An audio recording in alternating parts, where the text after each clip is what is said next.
Good morning students, myself Nisha.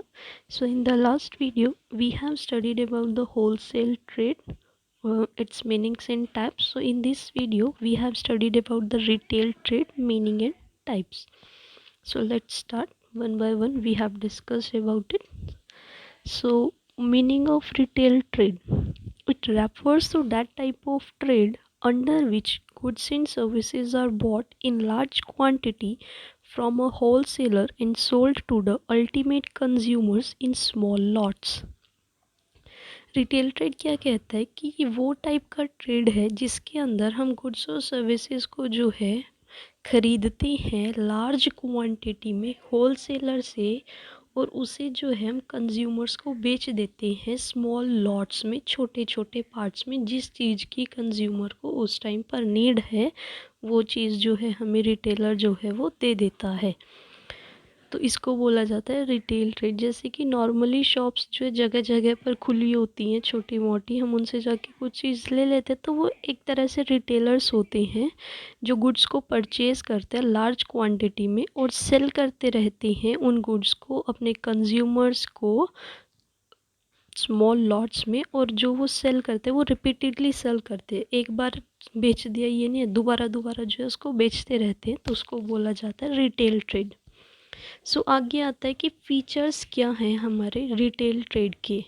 तो first feature इसमें आता है the retail trade is the last link among the trade middle mans. कि retail trade जो है वो लास्ट लिंक होता है।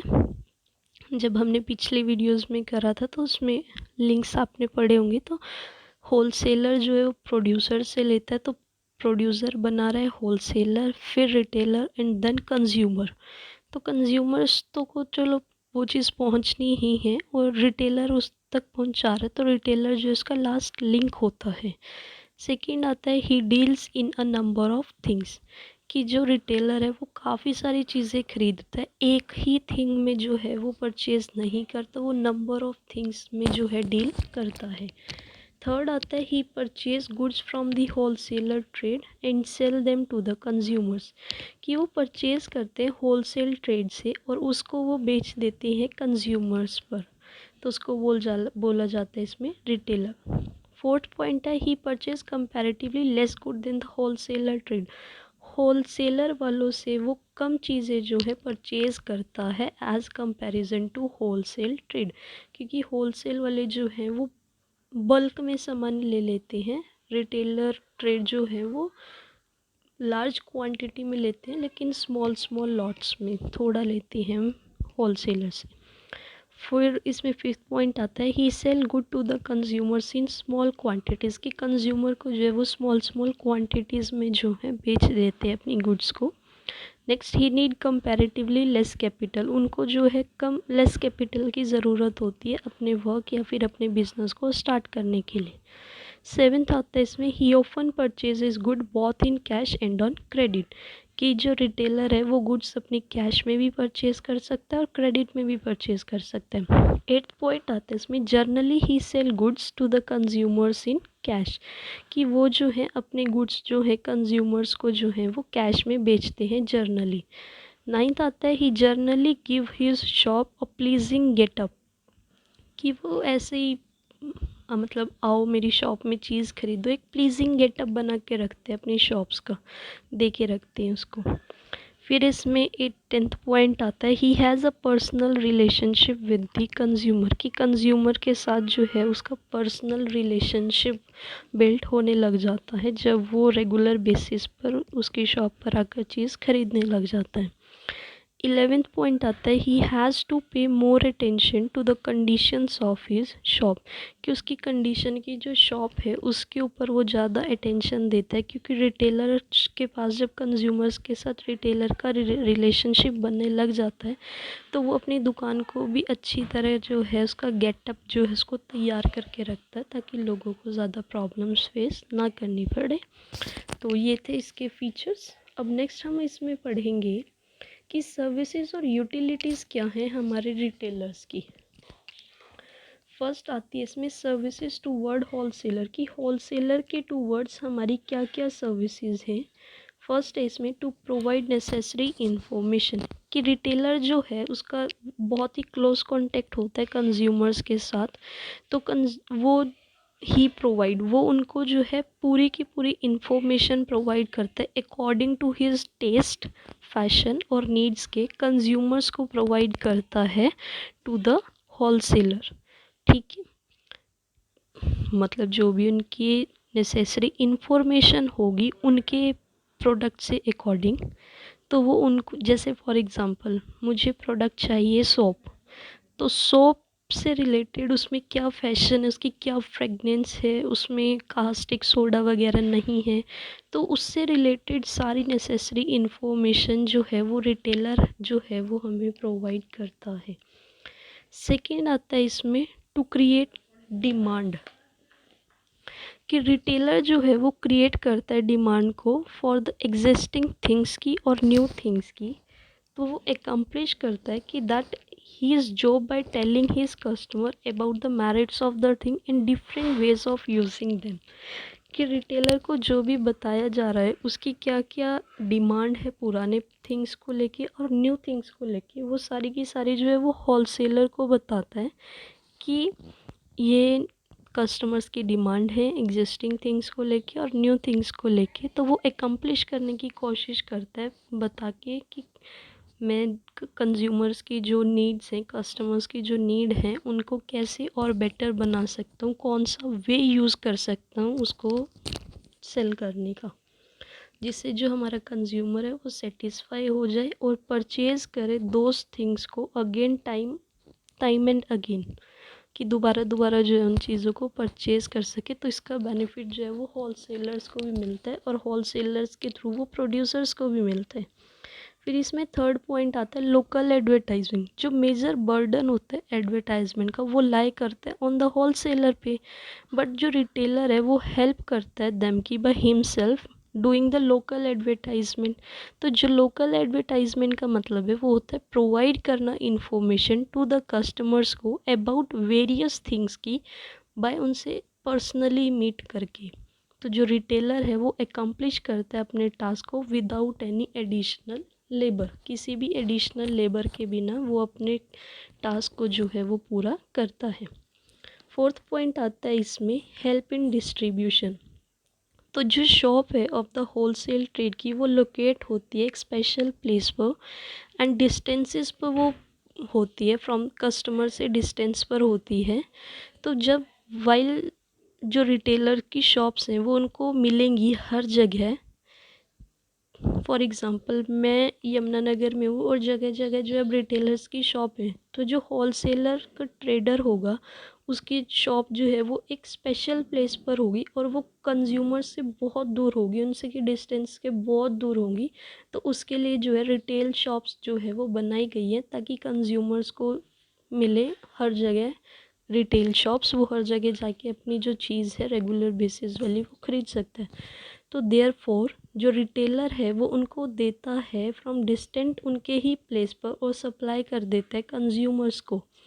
तो इजीली जो है वो distribution of the wholesaler trade की प्रॉब्लम्स जो है वो सॉल्व हो जाती है। लास्ट पॉइंट इसमें आता है no need to meet consumers, कि होलसेलर को ज़रूरत नहीं होती कि वो कंज्यूमर्स को मिले, क्योंकि रिटेलर जो है होलसेलर और कंज्यूमर के बीच का रिलेशन को जो है वो एलिमिनेट कर देता है। रिटेलर ही जो है वो, मतलब जो रिटेलर है वही जो है कंज्यूमर्स को जो है चीज़ें प्रोवाइड करा देता है। तो वो डिस्टेंस रिमूव कर देता है between the two and the renders के बीच में जो इम्पोर्टेंट सर्विसेज होती है। ठीक है, ये थे इसके सर्विसेज कि मेरी टूवर्ड्स होलसेलर के टूवर्ड मेरी क्या क्या सर्विसेज हैं। अब है सर्विसेज टूवर्ड कंज्यूमर, कि कंज्यूमर के टूवर्ड मेरी क्या क्या सर्विसेज हैं। फर्स्ट आता है इसमें supply of goods according to demand, कि एक रिटेलर के पास जो है लार्ज नंबर ऑफ कंज्यूमर्स होते हैं, वे उन सब का जो कंज्यूमर्स का जो है डिफरेंट टेस्ट होता है, तो वो परचेज़ करते हैं थिंग्स को अकॉर्डिंग टू देयर अपने टेस्ट के हिसाब से, या फिर किस चीज़ की ज़्यादा डिमांड हो रही है, क्या चीज़ उन्हें बेचनी है। तो in this way all the needs of the consumers को जो है वो रिटेलर जो है वो सेटिस्फाई कर देता है according to their taste, according to their demand. Second point आता है इसमें facility of purchase on credit, कि रिटेलर जो है वो अपनी ही चीज़ों को ऑलमोस्ट जो है वो कैश में बेचता है, मोस्ट ऑफ द थिंग्स को कैश में बेचता है, लेकिन बिकॉज ऑफ इस उसका डायरेक्ट कांटेक्ट बना होता है विद कस्टमर्स के साथ, तो वो अपनी कुछ चीज़ें जो हैं वो क्रेडिट फैसिलिटीज़ पर भी उधार में भी जो है दे देता है। फिर आते हैं home delivery of goods. Retailer जो है वो ऑल्सो ऑफर करता है service of home delivery goods की एट एक्स्ट्रा कॉस्ट में। फॉर एग्जांपल मैं कल वॉशिंग मशीन ख़रीदने गई, मैंने वहाँ जाकर वो ख़रीद ली, तो वो रिटेलर की शॉप जो है वो मुझे होम डिलीवरी भी दे रही है, जिसकी वजह से वो मुझसे एक्स्ट्रा पैसे जो है उसके चार्ज कर रही है, जिससे मेरे कंज्यूमर्स की जो नीड है वो सेटिस्फाई भी हो जाती है एंड उनको चीज़ उनके घर पर भी मिल जाती है। फोर्थ पॉइंट आता है इसमें नो फियर ऑफ चीटिंग, कि रिटेलर का जो है वो डायरेक्ट कांटेक्ट बना होता है कंज्यूमर्स के पास और वो बहुत ही फ्रेंडली टर्म्स में उनके साथ घुला मिला होता है, तो कंज्यूमर जो है वो ऑलवेज परचेज करता है गुड्स को रिटेलर पर जो है फेथ करके, रिटेलर पर ट्रस्ट करके, तो उसको कोई भी फियर नहीं होता चीटिंग का। So in some useless things जो सप्लाई की जाती है inadvertently, it can take back without any problem, कि किसी भी प्रॉब्लम के जो है हम उन चीज़ों को वापस ले लेते हैं, तो इसमें चीटिंग का कोई भी डर नहीं होता। फिफ्थ पॉइंट आता है इसमें सप्लाई ऑफ फ्रेश गुड्स, कि कंज्यूमर्स चाहते हैं कि उन्हें गुड्स की जो सप्लाई है वो फ्रेश हो थ्रू रिटेलर्स के थ्रू। तो फॉर एग्ज़ाम्पल जैसे फ्रेश वेजिटेबल्स होगी, मिल्क हो गया, फ्रूट्स हो गया या अदर थिंग्स जो फ्रेश ही चलती हैं, तो वो परचेज़ कर लेते हैं वो बाय द रिटेलर से इन स्मॉल क्वांटिटी में। तो most so the moment they are sold, fresh things जो है वो अराइव उन्हें मिल जाती है। फॉर एग्ज़ाम्पल अब मुझे दूध खरीदना है, तो दूध और जो ये बाकी वेजिटेबल्स वगैरह या फ्रूट्स वगैरह वो फ्रेश ही चलती हैं, वो 2-3 दिन की रखी हुई हैं तो वो नहीं चलती, तो वो एकदम ख़राब हो जाती है। तो इसलिए रिटेलर जो है उन्हें फ्रेश गुड्स भी सप्लाई करा देते हैं। वो स्मॉल क्वांटिटी में ले लेगा, बल्क से स्मॉल में ले लेगा, आगे वो उनको सेल कर देता है, तो फ्रेश भी वो सप्लाई कर देते हैं। लास्ट पॉइंट आता है इसमें stock of goods of every season. एक रिटेलर के पास जो थिंग्स का स्टॉक होता है वो अकॉर्डिंग टू द नीड के ऊपर होता है। अगर सीज़न चेंज हो रहा है तो थिंग्स जो है वो चेंज होने लग जाएंगी शॉप के अंदर। तो जब दस with the change of season के साथ जो कंज्यूमर की थिंग्स हैं वो अकॉर्डिंग टू देयर नीड्स जो है उन्हें ईजिली अवेलेबल हो जाती हैं। फॉर एग्ज़ाम्पल एक रिटेल ने क्लॉथ्स की दुकान खरीदी, अब इस टाइम सर्दियाँ आने वाली हैं, तो हर शॉप के पास, हर एक रिटेलर के पास अब सर्दियों का स्टॉक होगा, तो वो सर्दियों के स्टॉक को अपने मार्केट में अपनी शॉप में रख के और गर्मियों को स्टॉक को दोबारा से जो है गोडाउन्स वगैरह या वॉट एवर जहाँ भी वो रखते हैं वहाँ रख देंगे। तो अकॉर्डिंग टू सीज़न जो है वो अपनी गुड्स को सप्लाई करते हैं रिटेलर्स। तो हमें अपनी सीज़न के चेंज होने की वजह से जो हमारी नीड है वो हमें इजीली अवेलेबल हो जाती है हमारे रिटेलर्स से। सो इसको बोला जाता है। तो ये थी मेरी सर्विसेज क्या है टूवर्ड्स मेरे कंज्यूमर्स के towards 6 services he. So I hope आपको ये सर्विसेज जो हैं वो इसकी समझ आई होंगी।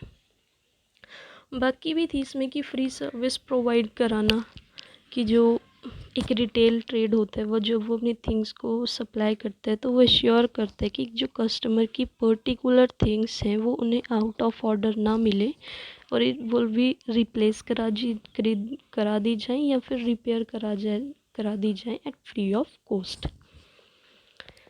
नेक्स्ट आता है इसमें क्लोज रिलेशन विद कंज्यूमर्स। एक रिटेलर जो है वो ट्राई करता है कि वो क्लोज कांटेक्ट बना के रखे अपने कस्टमर से, ताकि जो भी उसको प्रॉब्लम्स हो रही हैं ये कुछ भी दिक्कत उसे आ रही है तो वो एटलीस्ट उसे बता सके, ताकि वो हो जाके होलसेलर को बताए और होलसेलर जो है वो आगे प्रोडक्शन डिपार्टमेंट को बताए, ताकि वो प्रॉब्लम्स जो है उसकी ईजिली सॉल्व हो सके। फिर इसमें इंक्रीज इन कस्टमर्स नॉलेज। एक रिटेल जो ट्रेड होता है वो हर तरह की इंफॉर्मेशन देता है, उसे न्यू थिंग्स की कस्टमर्स को देता है apart from this, they serve the customer by telling them about the anticipated changes in price। कि उसके साथ साथ इंफॉर्मेशन के साथ साथ जो है रिटेल ट्रेड जो है वो कस्टमर्स को बताता है अबाउट उसकी थिंग्स के बारे में कि क्या चेंज आ रहा है प्राइस में और क्या नहीं आ रहा है वो सब कुछ। फिर इसमें लास्ट पॉइंट आता है कि वो फ्री एडवाइस भी देती हैं। सर्विसेज टूवर्ड कंज्यूमर में लास्ट पॉइंट है कि वो फ्री एडवाइस भी देती हैं। काफ़ी सारी चेंज आने की वजह से एक पर्टिकुलर थिंग्स में, तो they can be many things होती है एक पर्टिकुलर यूज़ के लिए, तो कंज्यूमर जो है वो कन्फ्रंट करता है अपनी प्रॉब्लम को विद होल रिटेलर के साथ, और वो उसको एडवाइस करते हैं रिटेलर कि आप ये चीज़ ना लेके ये चीज़ एक बार ट्राई करो, अगर आपको इसमें प्रॉब्लम आ रही है तो आप ये वाली चीज़ लो। तो वो एट द टाइम वो कंज्यूमर की प्रॉब्लम को सॉल्व करने के लिए भी जो है काम करता है। तो वो फ्री एडवाइस देता है उन्हें रिटेलर, और वो उनकी प्रॉब्लम को at a point of time जो है वो सॉल्व कर देता है, उनको एडवांटेज मिल जाता है उनकी डिफरेंट थिंग्स का। तो ये सर्विसेज की थी कि मेरी सर्विसेज की, और इसमें टाइप्स भी थे।